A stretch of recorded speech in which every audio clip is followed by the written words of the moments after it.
Hi இன்னைக்கு பார்த்தீங்கன்னா ஒரு ஸ்நாக்ஸ் ரெசிபின்னு சொல்லலாம், இல்லைன்னா வந்து ஒரு டின்னர் ரெசிபின்னு கூட சொல்லலாம். பாஸ்தா தான் நான் உங்களோட வந்து இன்றைக்கி ஷேர் பண்ணியிருக்கேன். வாங்க எப்படி செய்யலான்னு பார்க்கலாம். அதுக்கு பார்த்தீங்கன்னா ஒரு பேனில் வந்து ஒரு கப் ஆஃப் வந்து வாட்டர் ஆட் பண்ணிக்கோங்க. இது கூடவே பார்த்தீங்கன்னா கொஞ்சமாக சால்ட், அதுக்கப்புறம் வந்து ஒரு டேபிள் ஸ்பூன் வந்து ஆயில் ஆட் பண்ணதுக்கப்புறம் நம்ம எடுத்து வச்சிருக்கிற வீட் பாஸ்தா வந்து இதோட வந்து ஆட் பண்ணிக்கலாம். இது பார்த்தீங்கன்னா குக் ஆகிறது எப்படின்னா, நம்ம வந்து இப்போ போடுற பாஸ்தாவோட அளவு வந்து நல்லா குக் ஆச்சுன்னா ஒரு மடங்கு வந்து நல்லா பெருசாகும். அப்போ பார்த்தீங்கன்னாவே தெரியும் நல்லா வந்து குக் ஆகிருச்சுன்னு. நீங்கள் வந்து எடுத்துக்கலாம். மேக்ஸிமம் பார்த்தீங்கன்னா 6 to 7 மினிட்ஸில் வந்து நல்லாவே குக் ஆகி வந்துடும். அப்புறம் அதுக்கப்புறம் நீங்கள் வந்து ஃபில்டர் பண்ணி எடுத்து வச்சுக்கலாம். ஒரு பேனில் 2 டேபிள் ஸ்பூன் ஆயில் ஆட் பண்ணதுக்கப்புறம் இஞ்சி பூண்டு ரெண்டுமே வந்து குட்டியாக நறுக்கி ஆட் பண்ணிக்கலாம். இது கூட பார்த்தீங்கன்னா ஒரு சைஸ் வந்து பெரிய வெங்காயம் வந்து ஆட் பண்ணிக்கங்க. இது நல்லா வந்து வதங்கி வந்ததுக்கு அப்புறம் இது கூட பார்த்தீங்கன்னா 3 பச்சை மிளகாய் வந்து பொடி பொடியாக வந்து நறுக்கி சேர்த்திக்கலாம்.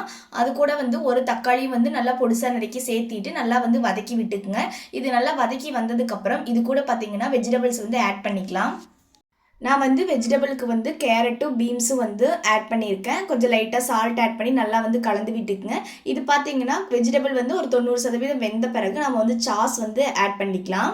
ஒரு ஸ்பூன் சோயா சாஸ், ஒரு ஸ்பூன் டொமேட்டோ சாஸ், அதுக்கப்புறம் பார்த்தீங்கன்னா கொஞ்சமாக வந்து ரெட் சில்லி சாஸ் வந்து ஆட் பண்ணியிருக்கேன்.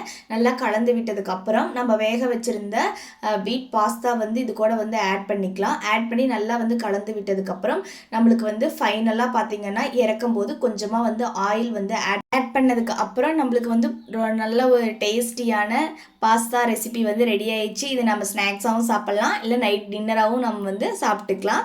இந்த வீடியோ உங்களுக்கு பிடிச்சிருந்துச்சுன்னா லைக் பண்ணுங்கள், ஷேர் பண்ணுங்கள், கமெண்ட் பண்ணுங்கள். புதுசாக யாரை நம்ம சேனலை பார்த்தீங்கன்னா சப்ஸ்கிரைப் பண்ணி வச்சுக்கோங்க.